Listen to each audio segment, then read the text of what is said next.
Christian, tu as fini les photos ou il t'en manque encore, hein?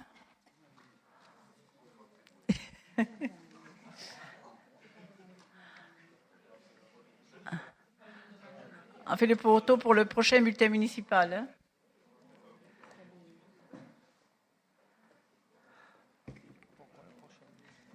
Mais là, c'est le demi-mandat. Donc, mais les photos de tous les élus.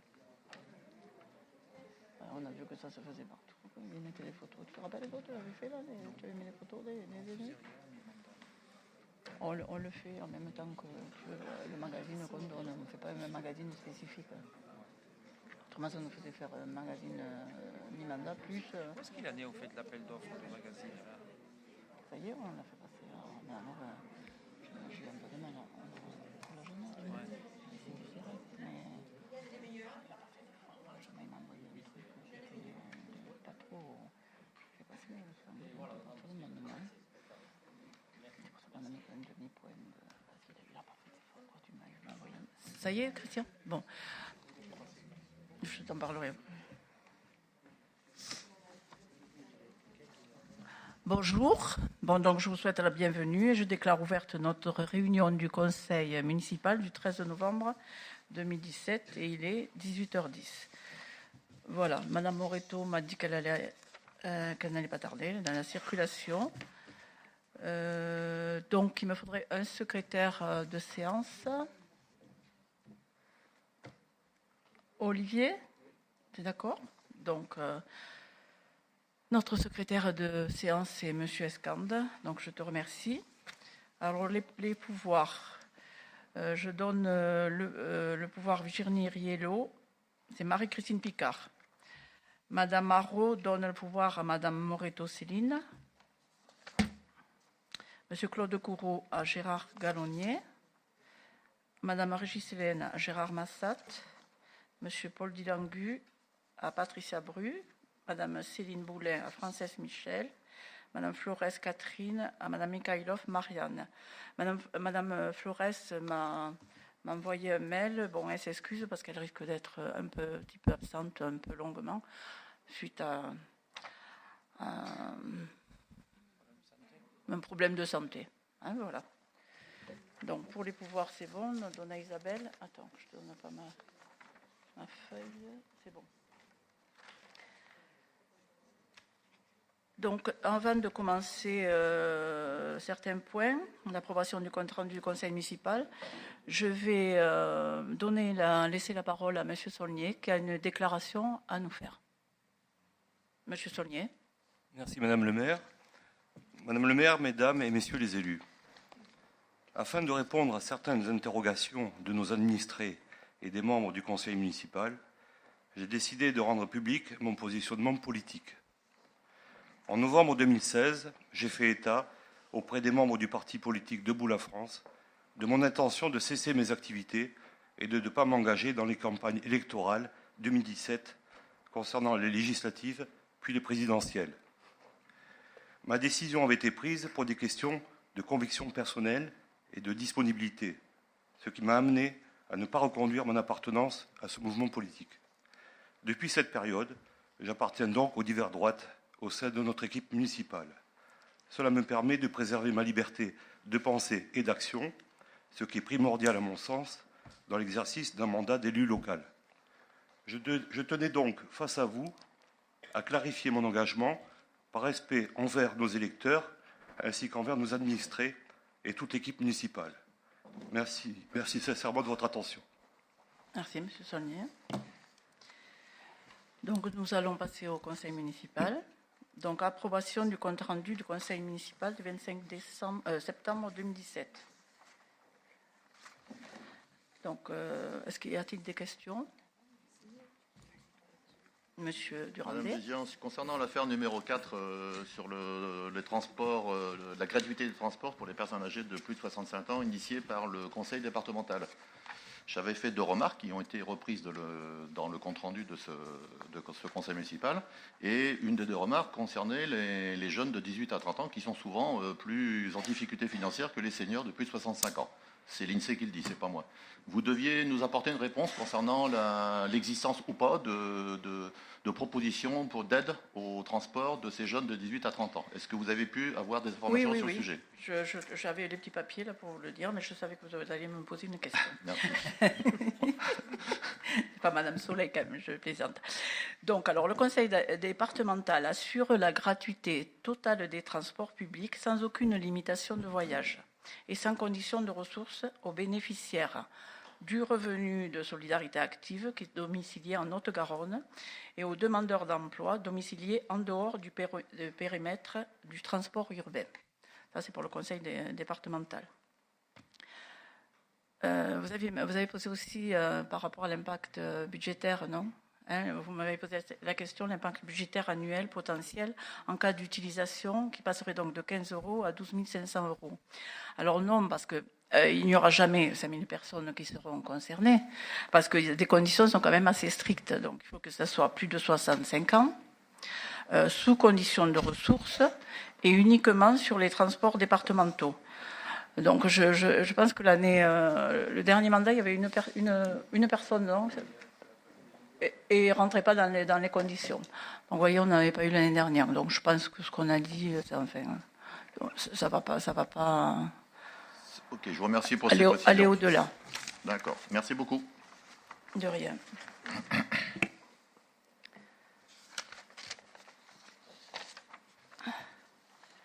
Donc, nous allons passer au vote. Y a-t-il des abstentions ? Des votes contre, donc c'est adopté à l'unanimité, je vous remercie. Décision prise par délégation. Alors, en date du 18 septembre 2017, les granges, constructions, bibliothèques et ludothèques, espaces jeunes et seniors, espaces publics, avenant numéro 1 et numéro 2, au lot numéro 7, électricité, SFO, SFA, marché de travaux. En date du 19 septembre 2017, création et édition de l'agenda et du plan communal, marché de services. Et en date du 27 septembre 2017, les granges, constructions, bibliothèques et ludothèques, espaces jeunes et seniors, espaces publics, avenant numéro 1 au lot numéro 11, c'est mobilier et marché de services. Y a-t-il des questions? Donc je vous propose de passer au vote. Y a-t-il des abstentions? Ah non, on ne vote pas les décisions. Et je me le suis noté en plus, vous voyez, mais bon, dans l'élan, voilà. J'ai mis en rouge, pas de vote.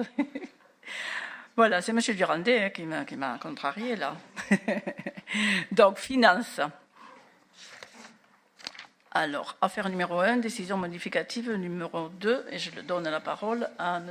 Espy Bruno. Oui, donc comme bien souvent en fin d'année, nous avons des décisions modificatives à passer et celles-ci concernent donc les dépenses du personnel. Pour deux raisons. La première, c'est que nous avons eu plusieurs agents dont leur maladie a été reconnue en longue maladie et donc nous avons été obligés de rembourser rétroactivement la moitié de leur salaire. Et ces informations, nous ne les avions pas en 2016. Nous les avons eues, même après le vote du budget 2017, parce que souvent les commissions médicales se réunissent pour une décision un an après la maladie de l'agent. Donc ceci nous a pénalisé de 30 000 €, donc 30 000 € qu'il a fallu assumer et que nous n'avions pas prévu au niveau de la masse salariale. Et de plus, donc, nous avons eu un peu plus de maladies que ce que nous avions prévu, ce qui nous a imposé des remplacements supplémentaires pour un budget de l'ordre de 35 000 €. Donc nous avons à peu près entre 65 et 70 000 €, nous avons pris 5 000 € de réserve, donc à aller chercher pour finir la fin d'année au niveau de la masse salariale. Voilà donc l'explication qui fait que nous avons besoin de cette somme-là. Ensuite, il y a une somme de 5 396 € pour le syndicat du bassin de l'Hers et du Giroux, que nous n'avions pas prévu dans la mesure où cette compétence était reprise théoriquement par Toulouse Métropole à partir du 1er janvier 2017. Compétence non reconnue par le syndicat du bassin de l'Hers et de Giroux. c'est passe au tribunal administratif, au Conseil d'État, et donc nous n'avons pas encore eu de conclusion. Et en attendant, le syndicat donc, du bassin de l'RC de Giroux nous demande de leur verser la cotisation que nous leur versions auparavant pour 2017. Parce que si Toulouse Métropole avait pris cette compétence à partir du 1er janvier 2007, c'était le budget de Toulouse Métropole qui prenait en charge cette contribution. Donc nous avons dû rajouter ces 5 396 €. Voilà pourquoi nous vous proposons donc une diminution de crédit au niveau des dépenses imprévues de fonctionnement de 75 396 € et une augmentation de crédit, charge du personnel 62 000 € et autres contributions de 5 396 €. Y a-t-il des questions? Monsieur Durandet. Nous prenons acte de ces explications, Monsieur explique qu'elles sont légitimes, donc elles sont compréhensibles, je vous en remercie.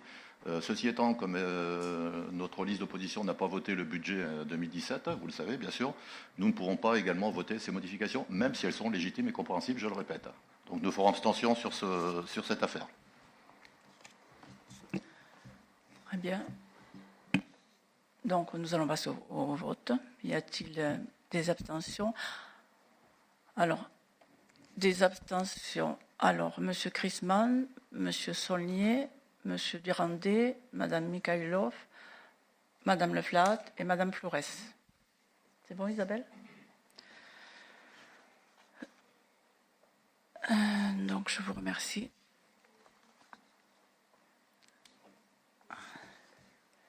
Affaire numéro 2, réaménagement des lignes de prêt. Monsieur Espy.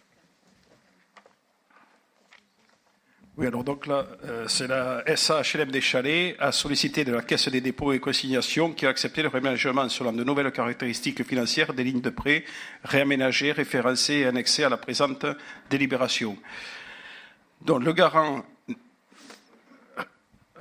réitère sa garantie pour le remboursement de chaque ligne de prêt réaménagée initialement contractée par l'emprunteur auprès de la Caisse des dépôts et consignations selon les conditions définies article 2 et référence à l'annexe caractéristiques financières des lignes de prêt réaménagées. La garantie est accordée pour chaque ligne de prêt réaménagée à hauteur de la quotité indiquée à l'annexe précitée et ce jusqu'au complet remboursement des sommes dues, y compris toute commission, pénalité ou indemnité pouvant être due notamment en cas de remboursement anticipé ou les interrogatoires qu'il aurait encouru au titre du prêt réaménagé. Alors, c'est une opération que font souvent les promoteurs donc, concernant les logements sociaux et donc ça ne change rien par rapport aux garanties initiales, simplement donc il y a un décalage dans le temps. Hein. Voilà pourquoi nous sommes obligés de voter ce décalage. Des questions? Donc, je vous propose de passer au vote. Y a-t-il des abstentions? Des votes contre? C'est adopté à l'unanimité. Je vous remercie. Alors, nous allons passer à l'urbanisme. Affaire numéro 3, élaboration du règlement local de publicité intercommunale de Toulouse Métropole. Avis sur le projet du RLPI arrêté en Conseil de la Métropole le 3 octobre 2017. Et je laisse la parole à Michel Frances. Oui, nous avons arrêté, disons, au Conseil communautaire, donc le RLPI et le PLUH. Et nous avons présenté déjà au mois de juillet, donc le 3 juillet, nous avions présenté le RLPI et le PLUH. Donc, en fin de compte, c'est à peu près la même chose que nous sommes obligés de présenter dans les 3 mois, disons, par rapport à l'arrêt qu'on a fait donc le mois dernier. Donc, contexte réglementaire et métropolitain. Par délibération en date du 9 avril 2015, le Conseil de la Métropole a prescrit la procédure d'élaboration du règlement local de publicité intercommunale. On a fixé les objectifs poursuivis et défini les modalités en collaboration avec les 37 communes membres de Toulouse. Le RLPI est un document qui édicte des prescriptions à l'égard de la publicité, des enseignes et des préenseignes, visibles de toute voie ouverte à la circulation publique. Cette démarche s'inscrit dans le projet du territoire de Toulouse Métropole, qui a prescrit en cette même séance du 9 avril 2015 l'élaboration de son plan local d'urbanisme intercommunal tenant lieu de programme local d'habitat. Donc le RLPI est élaboré conformément à la procédure d'élaboration des plans locaux d'urbanisme et deviendra une annexe du PLUH une fois qu'il aura été approuvé. Les 26 règlements locaux de publicité communaux en vigueur continueront à s'appliquer jusqu'à l'opposabilité du RLPI. Conformément à la délibération de prescription du RLPI, les conseils municipaux des 37 communes ont émis un avis sur les principales dispositions réglementaires qui les concernent avant l'arrêt du projet de RLPI par le conseil principal de la métropole. Le conseil municipal de Saint-Jean a, par délibération du 3 juillet 2017, émis un avis favorable sur les principales dispositions du projet de règlement et de zonage du futur RLPI. Le conseil de la métropole, dans sa séance en date du 3 octobre 2017, a successivement arrêté le bilan de la concertation et puis arrêté le projet de RLPI. Donc je vais passer sur les orientations. Elles ont fait l'objet d'un débat dans chaque conseil municipal des 37 communes membres à l'automne 2016 et puis en conseil de la métropole le 15 décembre 2016. En matière de publicité, c'était maintenir et généraliser la préservation des lieux remarquables, supprimer la publicité dans les zones naturelles, harmoniser les dispositifs existants en fixant le format publicitaire maximum à 8 mètres carrés, assurer une meilleure insertion paysagère des dispositifs publicitaires, garantir la qualité des matériels employés et encadrer les publicités numériques. En matière d'enseignes, c'était réduire l'impact des enseignes scellées au sol, intégrer les enseignes murales dans l'architecture du bâtiment en fonction des caractéristiques des centres-villes et mieux les encadrer dans les pôles commerciaux. Interdire les enseignes en toiture en tenant compte des caractéristiques urbaines et des secteurs concernés. Encadrer le développement des enseignes numériques. Au regard de la formulation des objectifs, ces orientations ont constitué le socle commun à partir duquel ont été travaillées les propositions réglementaires et de zonage qui sont justifiées dans la partie explication de choix du rapport de présentation.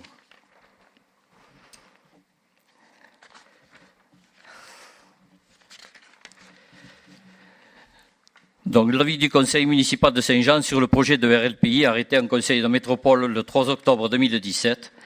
Le conseil municipal de Saint-Jean est amené à donner un avis sur le projet de RLPI tel qu'arrêté par le conseil de la métropole dans sa séance du 3 octobre 2017 et en particulier sur les dispositions du règlement qui concernent directement la commune. Donc, le territoire de la commune de Saint-Jean se trouve couvert par 4 zones. La zone 1, donc, c'était les espaces de nature. Zone 3, les centralités. La zone 5, c'est les zones résidentielles des communes ambiance périurbaine. Zone 7, c'est les zones d'activité économique ou commerciale. Ces zones figurent au document graphique du projet de RLPI arrêté. Le zonage de la commune de Saint-Jean est également reporté sur la carte communale qui figure dans l'annexe 4.5 du dossier du RLPI. À chaque zone est attribué un niveau de réglementation adapté et cohérent. Donc, les prochaines étapes de la procédure. Le dossier projet de RLPI arrêté, consultable en version papier auprès du domaine de la planification et de la programmation, de la délégation à l'aménagement, direction générale déléguée aux espaces publics de Toulouse Métropole et en version numérique sur le site de Toulouse Métropole. Il y aura une enquête publique et approbation. Donc le projet de RLPI arrêté sera soumis à enquête publique pendant une durée minimale de 1 mois. À l'issue de cette enquête envisagée mi-2018 et conformément à la délibération de prescription, il sera demandé à chaque commune de délibérer pour avis sur la prise en compte par Toulouse Métropole des éventuelles réserves et recommandations de la commission d'enquête et sur le projet de RLPI, prêt à être soumis à approbation. Le dossier éventuellement modifié pour prendre en compte les avis et les recommandations de la commission d'enquête sera présenté au Conseil de la Métropole pour approbation, à la suite de quoi il sera tenu à la disposition du public. L'application du RLPI. Lorsque le RLPI retrouvé sera entré en vigueur après l'accomplissement des formalités de publicité requises, il se substituera aux 26 règlements locaux de publicité existants. Les dispositifs publicitaires installés antérieurement et qui ne respectent pas ces prescriptions disposeront d'un délai de 2 ans pour s'y conformer. Les enseignes non conformes disposeront quant à elles d'un délai de mise en conformité de 6 ans. Donc, il est proposé au conseil municipal d'émettre un avis favorable avec le souhait de voir non autoriser les enseignes numériques sur le territoire communal sur le projet de RLPI tel qu'arrêté en conseil de la métropole dans sa séance du 3 octobre 2017 et en particulier sur les dispositions réglementaires qui concernent la commune de Saint-Jean. D'informer de la mise à disposition du public du dossier projet de RLPI arrêté au siège de Toulouse Métropole, de domaine de la planification et de la programmation. Ce document est également consultable sur le site internet de Toulouse Métropole. d'informer que la présente délibération sera affichée pendant 1 mois à la mairie de Saint-Jean et publiée au recueil des actes administratifs de la mairie de Saint-Jean. De rappeler que la présente délibération sera adressée à Monsieur le préfet de Haute-Garonne.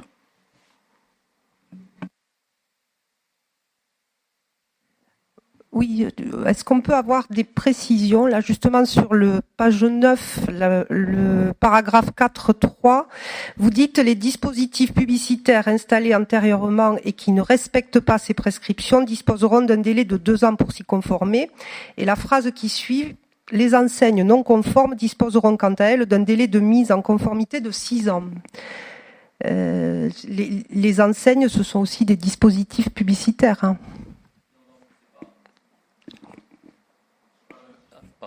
C'est pas la même chose, donc c'est pour ça que en c'est pas clair. C'est plus facile de déplacer justement au niveau des préenseignes, puisqu'en fin de compte, la préenseigne c'est la petite publicité.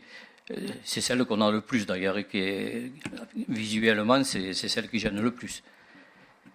Et les grands panneaux, donc logiquement, eux ils auront 6 ans pour disparaître. Enfin pas pour disparaître.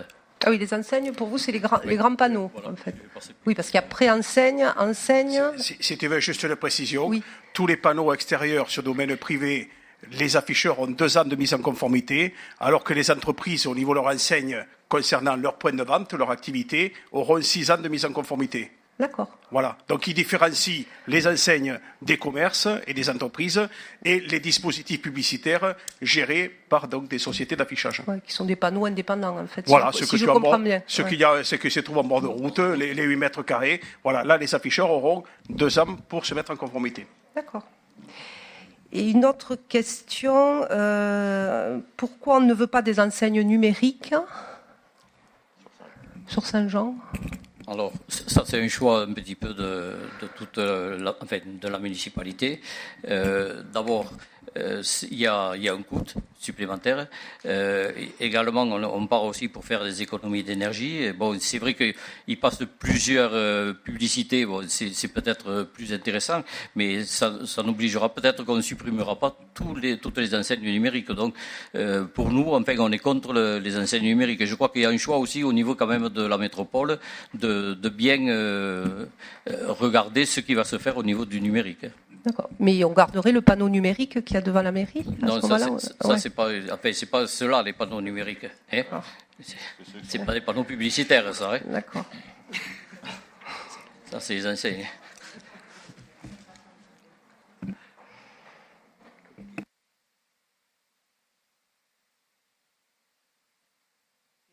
Au vote, y a-t-il des abstentions? Des votes contre? Donc c'est adopté à l'unanimité. Je vous remercie. Affaire numéro 4, élaboration du plan local d'urbanisme intercommunal tenant lieu de programme local de l'habitat, PLUIH, de Toulouse Métropole. Avis sur le projet de PLUIH arrêté en Conseil de la Métropole. Michel Frances. Par délibération en date du 9 avril 2015, donc le Conseil de métropole a prescrit la procédure d'élaboration du plan local d'urbanisme intercommunal tenant lieu de programme local de l'habitat et a fixé les objectifs poursuivis ainsi que les modalités de concertation avec la population et de collaboration avec les membres. Cette élaboration a été engagée pour poursuivre la construction d'un projet de territoire à l'échelle des 37 communes membres et prendre en compte les évolutions législatives qui se sont succédées. Donc le projet de PLU intercommunal a intégré le programme local de l'habitat. Le Conseil de la métropole, dans sa séance en date du 3 octobre 2017, a arrêté le bilan de la concertation, puis a arrêté le projet de PLUIH. Conformément aux articles L153.15 et R153.5 du Code de l'urbanisme, les communes membres doivent rendre leurs avis sur les orientations d'aménagement et de programmation et les dispositions du règlement du projet de PLUIH arrêté qui les concernent directement, dans un délai de 3 mois à compter de l'arrêt du projet. En l'absence de réponse à l'issue de ce délai, l'avis est réputé favorable. Dans la composition du projet du PLUIH arrêté, le rapport de présentation, donc il y a le projet d'aménagement et développement durable, construit à partir des enjeux issus du diagnostic socio-économique. L'urbanisme de projet ainsi était au cœur de l'élaboration du corpus réglementaire. la philosophie des objectifs recherchés au travers de l'élaboration du nouveau règlement, tant dans sa partie écrite que graphique, a été donc d'harmoniser, de simplifier les règles, de prendre en compte la diversité des territoires plutôt qu'une règle unique s'imposant à tous, d'être un document tremplin pour l'innovation et la négociation plutôt qu'un simple manuel réglementaire, de comporter une certaine souplesse pour faciliter l'évolution des projets et les réflexions, de donner la priorité à la maîtrise de la consommation foncière et à la protection des espaces sensibles. Le programme d'orientation et d'action, le POA, qui met en œuvre la politique de l'habitat du PLUIH, le POA comprend des orientations, un volet territorial sur chaque commune à travers les 37 feuilles de route communales et un volet thématique qui décline les orientations sous forme d'actions à mettre en œuvre sur le territoire. L'avis du conseil municipal de Saint-Jean avant l'arrêt du PLUIH. La délibération de prescription du 9 avril 2015 prévoyait au titre des modalités de collaboration des 37 communes de Toulouse Métropole un avis sur le projet du PLUIH avant l'arrêt de celui-ci en conseil de métropole. Le conseil municipal s'est ainsi prononcé en date du 3 juillet 2017 sur un dossier minute comportant les principales dispositions relatives aux orientations d'aménagement et de programmation du programme d'orientation et d'action et aux pièces réglementaires qui concernaient la commune de Toulouse. Le conseil municipal de la ville de Saint-Jean a rendu par délibération en date du 3 juillet 2017 un avis favorable sur les principales dispositions du projet du PLUIH, prêt à être arrêté assorti des remarques suivantes. Donc il y avait les outils de mixité sociale. Il était demandé à ce que le seuil de déclenchement nombre de logements passe de 2 à 4 logements et à ce que le tableau des seuils soit mis à jour en conséquence. De plus, la commune souhaite que soit étudié le maintien à 30% du taux de logement social sur l'ensemble de son territoire en application du décret. Je crois que c'est M. Durandet qui avait demandé pour les 30%. Liste des emplacements réservés. Le zonage du secteur du KC3, dont la future zone mixte du KC3, contiguë à la zone artisano-industrielle du KC2, à l'est de la commune, a été classée en zone d'urbanisation future à vocation d'activité, fermée à l'urbanisation. La commune a toujours souhaité que cette zone accueille de l'habitat et des petites activités. C'est pourquoi il est demandé que ce secteur, fermé à l'urbanisation, soit classé en zone d'urbanisation future à vocation mixte, fermée à l'urbanisation. Le règlement écrit, il est demandé à ce que les dispositions réglementaires en matière de clôture soient conformes à celles projetées dans la première modification du PLU avant l'annulation juridictionnelle du PLU. Ensuite, on a l'OAP donc de Bessèges, l'OAP qui a été présenté donc au Conseil en commission d'urbanisme et également aux associations donc du Parc Saint-Jean. Donc maintenant pour l'OAP, je vais passer la parole à M. Berlureau. Merci Monsieur Frances. Donc l'OAP sur Saint-Jean, on a 3 OAP et la principale concernant le secteur de Bessères. Vous vous en souvenez peut-être, dans le POS était prévu et le PLU était prévu une servitude de projet, donc sur un vaste ensemble au sud de la commune concernant essentiellement les terrains autour du chemin de Bessères. Donc cette OAP a fait l'objet d'un long travail de concertation avec les associations de quartier, accompagné en cela par l'agence d'urbanisme de l'agglomération toulousaine, qui nous a permis de définir un projet d'orientation et d'aménagement sur ce secteur-là.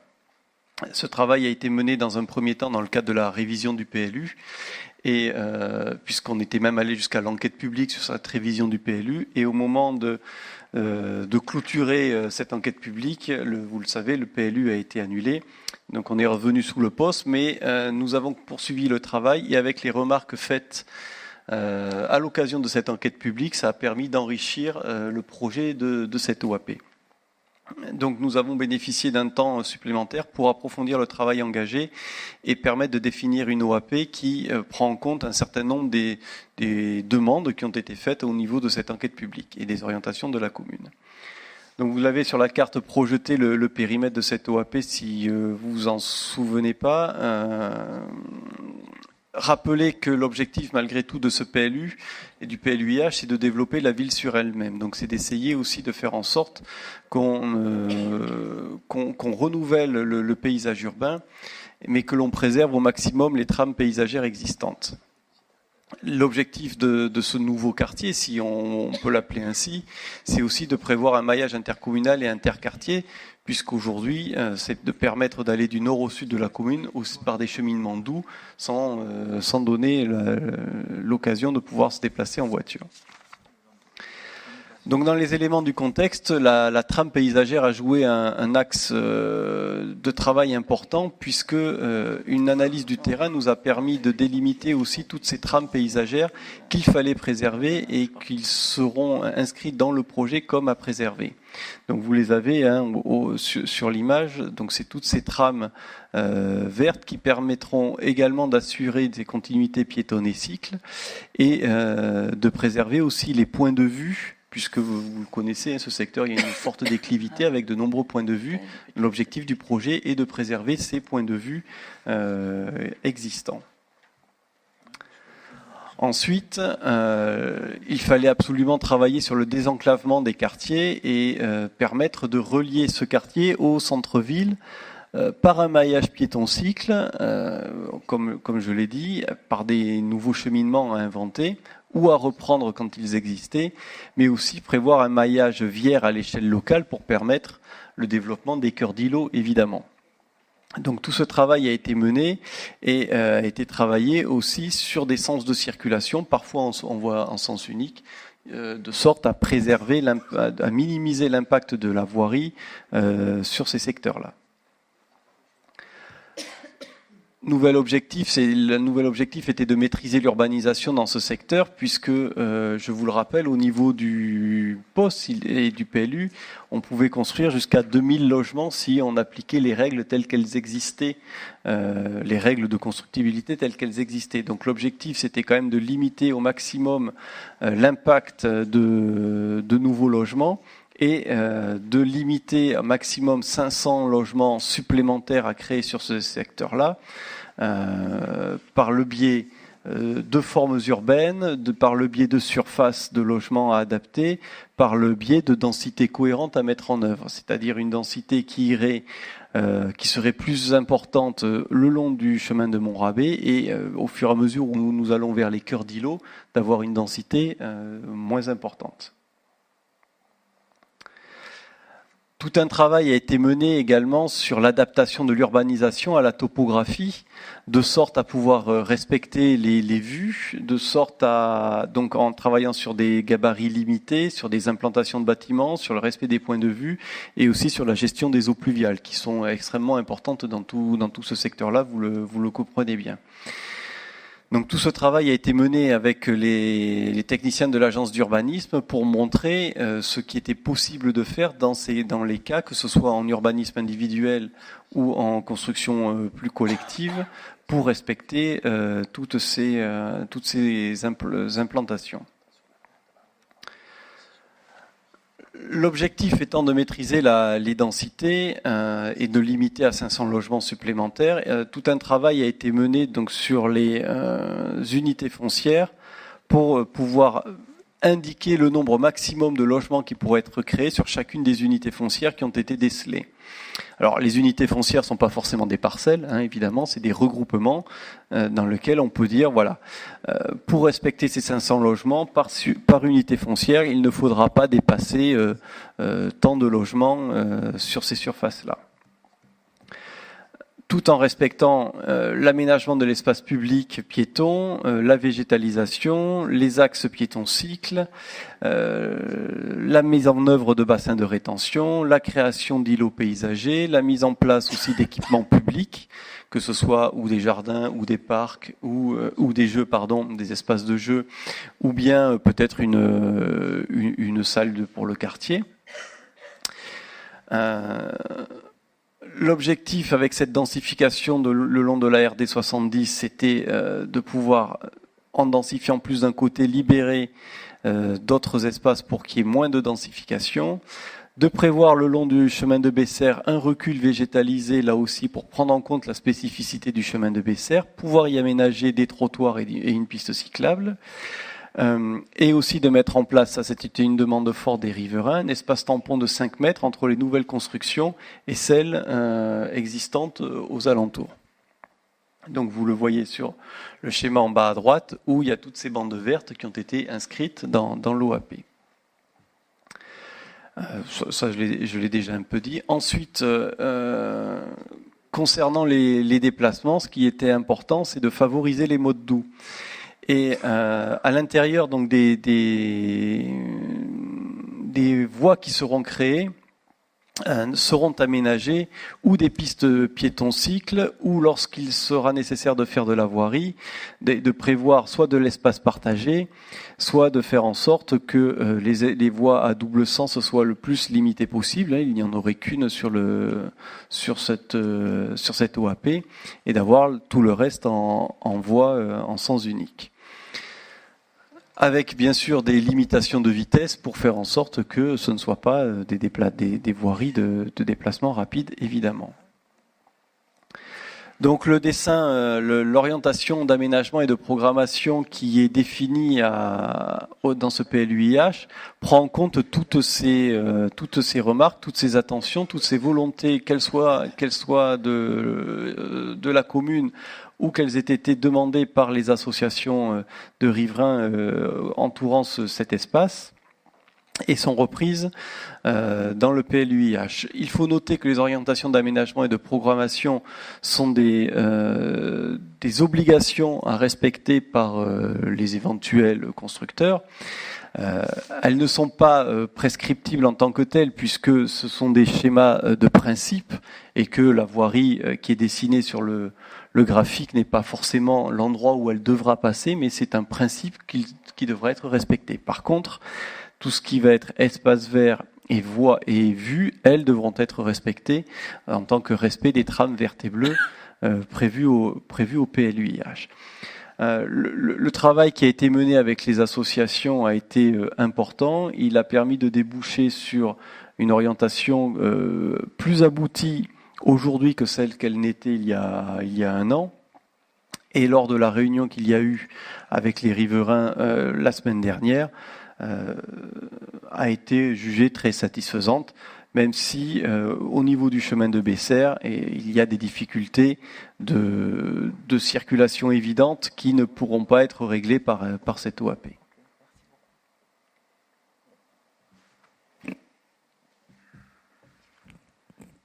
Bon, merci, Monsieur Berlureau.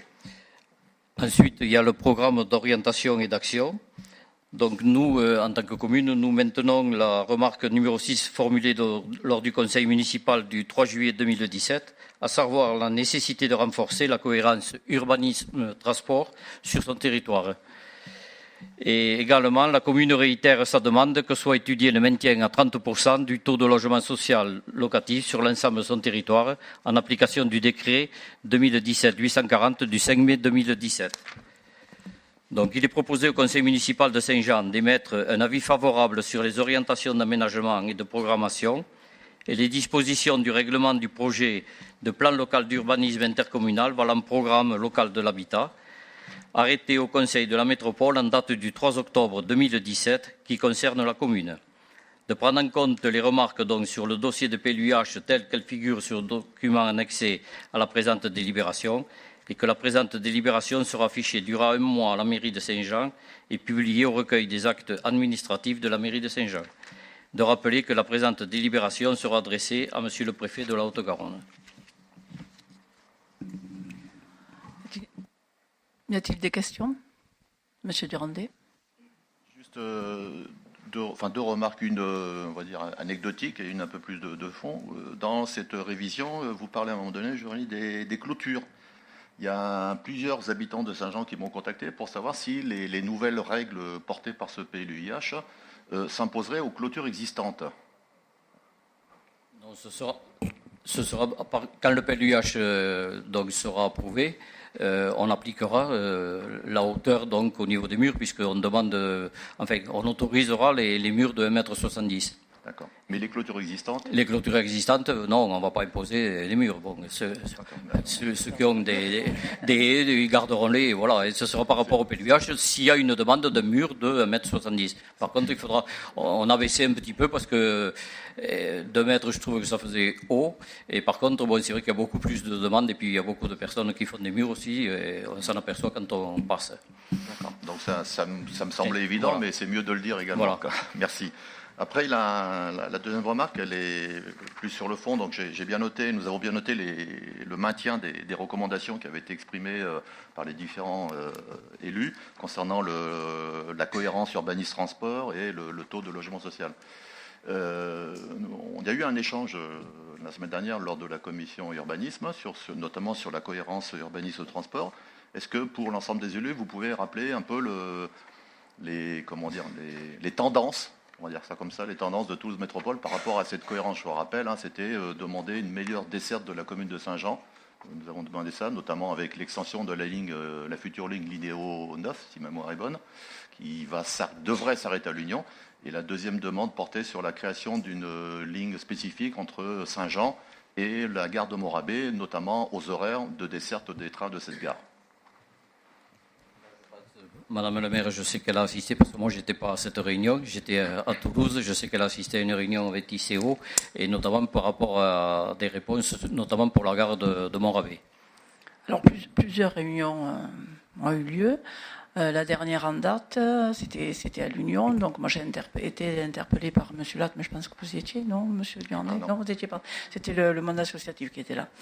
Donc, il m'a redit, mais Madame Mézières, vous ne vouliez pas la ligne Linéo chez vous. Et en fait, la première réunion que j'ai eue avec TICO, avec monsieur le président, M. Latte, il m'avait dit qu'on ne rentrait pas dans les critères d'une ligne Linéo pour le moment sur Saint-Jean, puisqu'on n'avait pas assez de construction.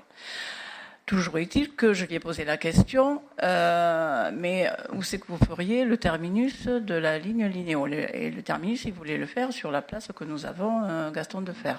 Donc c'est vrai que ça posait un problème, étant donné quand même qu'il y a tous les commerces, il y a une crèche et il y a des écoles. Donc, pardon? Oui, je me suis trompée, François Mitterrand. Enfin bon, mais vous me suivez quand même, vous connaissez bien votre commune. Voilà. Donc je lui ai dit pourquoi pas aller au niveau de Roufiac, partir au niveau de Roufiac, parce qu'à l'époque, lors d'un pot, on avait discuté avec le maire de Roufiac, et il m'avait dit éventuellement qu'il aurait un terrain, et puis je lui ai dit pourquoi pas, on pourrait voir le directeur de Leclerc. Parce que c'est intéressant aussi de le faire autant sur le parking de Leclerc, puisque les gens, en récupérant leur voiture, il y a un aspect un peu commercial. Ils iraient peut-être faire leurs courses. Bon, c'est vrai que j'avais envisagé cela. Ou alors, au-delà, puisque Castelmoron, je pense, est intéressé. Alors, moi, j'avais pensé au départ qu'il y avait une petite approche, c'est-à-dire il faisait que les communes de la métropole, puisqu'en fait, Roufiac et Castelmoron ne font pas partir de la métropole. Mais Tisséo, quand même, ça va au-delà. Donc c'est un sujet de réflexion, mais la réflexion, pour le moment, je pense qu'il y a un problème quand même financier. Donc je ne vais pas revenir sur la ligne de métro qui coûte excessivement cher, on a les tarifs, et que pour le moment, ils n'envisagent pas, voire 2020, voire 2025, notre ligne Linéo 9. Bon, alors après discussion un petit peu, puisque tout le monde a été interpellé, enfin les associations aussi ont interpellé M. Latte et les responsables de TCO, donc il a dit bon, mais peut-être en 2020 on y arrivera à étudier, à faire l'étude et ça avancera. Bon, moi personnellement, je pense, c'est mon idée, je pense pas qu'on aura la ligne Néo avant prochain mandat, 2022, 2021, 2022, bon. De toute façon, il faut se dire, c'est quand même financier. Vous voyez les travaux qui se sont engagés sur l'Union, c'est quand même important. La chance qu'ils ont quand même à l'Union, c'est qu'ils vont faire en fait presque comme un site propre, puisqu'ils font une route à côté. C'est ce qu'on demande, parce que vous avez vu de l'Union de la montée chez nous, on va être dans la circulation. Le bus sera dans la circulation. Bon, c'est sûr que ça sera plus cadencé, puisque ça sera toutes les 7 minutes, ce bus. Mais enfin, on sera dans le flot de circulation. Est-ce que ça fera venir quand même, est-ce que la population prendra quand même le bus? Voilà, bon, quid, question, ça je peux pas répondre. Mais bon, on verra ce que donne sur l'Union. L'Union, je pense que ça peut marcher puisque je vous dis, avec cette route parallèle, effectivement, je pense qu'ils auront plus de résultats que chez nous. Voilà, bon, on sait quand même le départ du transport à site propre. À l'époque, il y avait le problème des platanes. Les platanes, ils sont toujours là, donc ils sont pas malades, les nôtres, donc on pourra pas les enlever. Bon, c'est vrai que c'est quand même joli, les platanes, on ne peut pas non plus les conserver.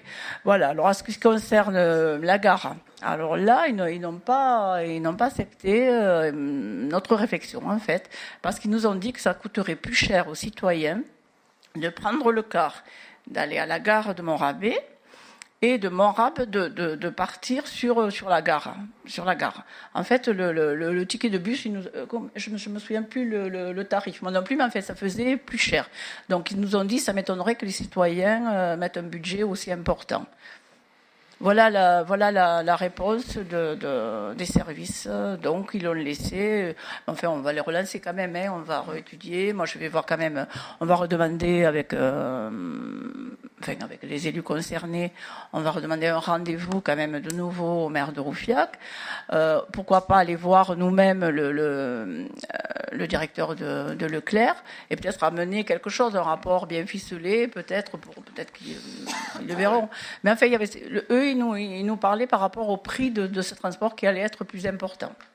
Le train plus le bus. Je ne suis pas capable de répondre sur le voilà, l'aspect c'est tarifaire, ce qu'ils ont étudié. Hein. Ils avaient une étude qu'ils ont faite. Bon, après, voilà, moi, j'ai pas vu l'étude. Alors, ils nous ont dit qu'ils allaient nous faire un courrier. Monsieur, nous l'attendons toujours. C'est vrai qu'on a fait... Au niveau des retours de courrier, c'est vrai qu'on a cette difficulté. On ne peut pas dire qu'on travaille bien à la métropole. Nous sommes dans la métropole. Il y a des services où ça met du temps de répondre. Alors, est-ce qu'ils ne veulent pas vraiment l'écrire? Ça, je ne sais pas. Mais c'est dommage parce que, bon, on peut très bien comprendre qu'il y a des budgets derrière, que voilà, mais c'est dommage qu'on n'a pas d'écrit. Donc, vous me croyez ou vous ne me croyez pas, mais c'est vrai que, je veux dire, c'est ces échanges que nous avons eus, et il y avait toutes les associations qui étaient bien représentées sur la commune. Voilà, ils ont entendu la même chose. Voilà. Après, je trouvais que c'était un peu, quand même, ça tournait un peu politique, parce que quand monsieur Latte m'interpellait, me dit, vous le vouliez pas, c'est pas du tout ça. Moi, je le veux, oui, mais dans d'autres conditions. Voilà, c'était. Après, je ne vais pas rentrer dans ce jeu-là parce que ça me plaît pas et ça ne m'intéresse pas. Par contre, moi, ce que je voudrais remercier quand même, c'est qu'il y a eu un travail énorme qui a été fait sur le PLUH avec tous les services, que ce soit le service technique, enfin, et Michel et tous les élus concernés, toutes les associations qui ont été parties prenantes. Et justement, ce qui est intéressant, c'est qu'on n'a pas mélangé la politique là, et on a vu que c'était pour tout le monde. Et je trouve que sur des questions comme ça, c'est quand même important de travailler tous ensemble. Après, quand on fera campagne, on ne sera pas d'accord sur les choses, c'est autre chose. Hein, c'est dans 2 ans et demi, voire 3 ans et demi maintenant. Mais enfin, toujours est-il que je trouve que ça a été bien, ça a été positif. Les remarques que vous avez vues, on a mis les remarques que vous avez faites, tous, hein, que ce soit les élus de l'opposition ou les associations. Donc moi j'ai trouvé, enfin moi personnellement c'est comme ça que je souhaiterais travailler, que je souhaite travailler jusqu'à la fin de ce mandat. Voilà, je ne sais pas que je vous ai coupé, peut-être oui, vous avez d'autres... c'est déjà pas mal de renseignements. C'est vrai que il y a plusieurs remarques de l'opposition, mais aussi des différents membres de la majorité et des riverains ont également été prises en compte. Donc, madame, merci. Donc je vous remercie. Et ça, c'est côté positif. Il est vrai également que ce PLUH est quand même assez structurant pour la commune, parce que comme l'a annoncé Michel Frances, il va nous demander 120 logements par an, c'est ça, oui. pendant la durée, pendant la durée du PLUH, jusqu'à la prochaine révision. Donc c'est pas neutre. Et malheureusement, la circulation communale, on la connaît, comme vous et moi, et on sait qu'aujourd'hui, si on n'a pas beaucoup de marge de manœuvre. C'est-à-dire que d'un côté, on nous dit avancez, construisez, et de l'autre côté, on nous dit on verra peut-être, dans les meilleurs cas 2020, 2022, 2025, si on peut souscrire à des demandes de transport en commun, on va dire, de qualité. C'est un petit peu dommage. J'aime pas lier 2 affaires entre elles parce que c'est un peu du chantage, mais c'est un peu dommage qu'on nous oblige à avancer d'un côté et que de l'autre côté, on ne nous donne pas de garantie. Voilà, c'est les remarques que nous faisons nous aussi en tant qu'élus, en tant que maire. Voilà, et c'est vraiment. Et je ne sais pas si vous avez vu les derniers articles sur la dépêche, là, que les 4 communes, justement, qui n'ont pas les logements sociaux, bon, ils se sont fait. Voilà. C'est ce que je vous avais dit au départ. Après, c'est la préfecture qui prend l'urbanisation. Donc, il ne faut pas en arriver là. Mais à la fois, c'est vrai que, on est bloqué, nous, avec nos transports, parce qu'on le voit quand même, ça circule. Et en plus, toutes les communes construisent, en fait, puisqu'avec cette règle de faire autant de logements, donc nous avons quand même toutes les voitures qui arrivent de Roufiac, qui arrivent de Launaguet et d'au-delà, en fait. Hein. Donc, je trouve que c'est un peu contradictoire. C'est effectivement, on a les mêmes réflexions, vous avez ces réflexions, mais nous aussi on a ces mêmes réflexions, mais bon, je pense que c'est quand même la partie financière qui est importante pour cette 3e ligne de métro, Et je pense que le budget pour nous, bon, on n'est pas. Ce que j'ai dit, c'est dommage que ça s'arrête sur l'Union. On aurait bien aimé un petit peu pousser, mais bon, voilà. Peut-être qu'on aura. Quand on regarde le plan des autres lignes linéaux, elles vont en général jusqu'aux communes de la métropole, jusqu'aux dernières communes, celles qui sont en périphérie. Et voilà, c'est ça. Et la 9, par malheur, s'arrête à l'Union et ne va pas jusqu'à Saint-Jean. Oui, oui. Merci. De rien. Oui. Je confirme ce que disait Madame le maire, c'est qu'en commission des finances à Toulouse Métropole, nous sommes plusieurs communes, second rideau, à être intervenues pour avoir l'idéo, et c'est vrai que les problèmes budgétaires font que la troisième ligne fait que, malheureusement, tout ce qui pouvait être prévu à l'époque est maintenant supprimé pour financer la troisième ligne de métro. Donc ça a mené un peu notre mécontentement, parce que nous avons dit pour nous, et il n'est pas logique que Toulouse bénéficie de toute cette manne financière pour l'investissement de la troisième ligne, alors que nous avons les mêmes besoins et nous sommes demandeurs de ce type de transport. Mais bon, décision a été prise et là, la majorité donc est toulousaine à ce jour se bat pour leur projet et c'est le projet de la troisième ligne de métro qui a été choisi. Donc c'est vrai que nous passons largement derrière sans aucun moyen d'imposer notre volonté. Après, je ne veux pas rentrer dans les débats politico-politiciens, mais il est clair que la troisième ligne de métro a un coût, mais qu'elle va rendre service à beaucoup plus de monde que la population de Saint-Jean. Il y a 450 000 habitants dans Toulouse intramuros et il y a 800 000 et des poussières dans la métropole. Donc il est clair que ça va servir à beaucoup de monde. Donc je ne veux pas non plus dire que c'est la faute à la troisième ligne de métro, c'est jamais ce que j'ai dit. Je pense que ça rendra de grands services à la communauté.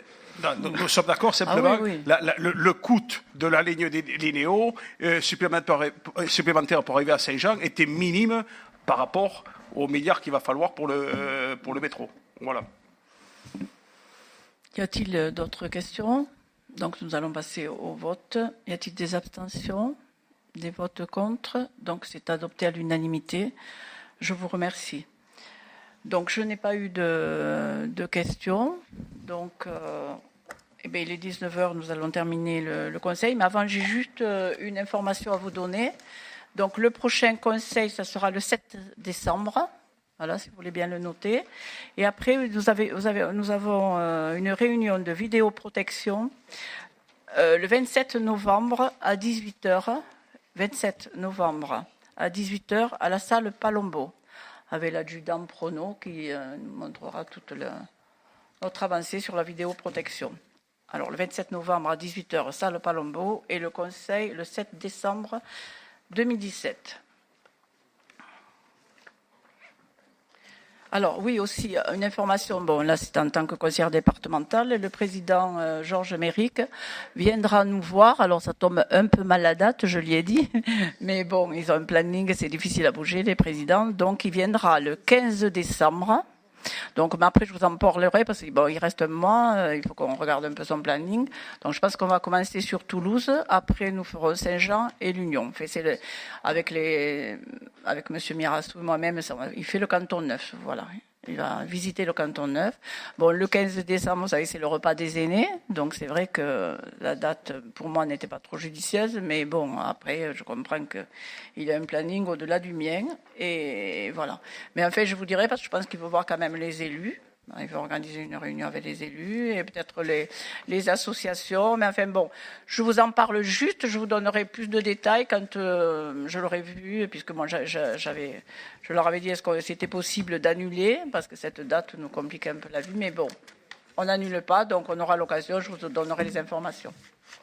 Voilà, écoutez, je vous remercie. Bonne soirée. Il est 19h05. Isabelle, nous finissons le conseil. Merci à vous tous et bonne soirée.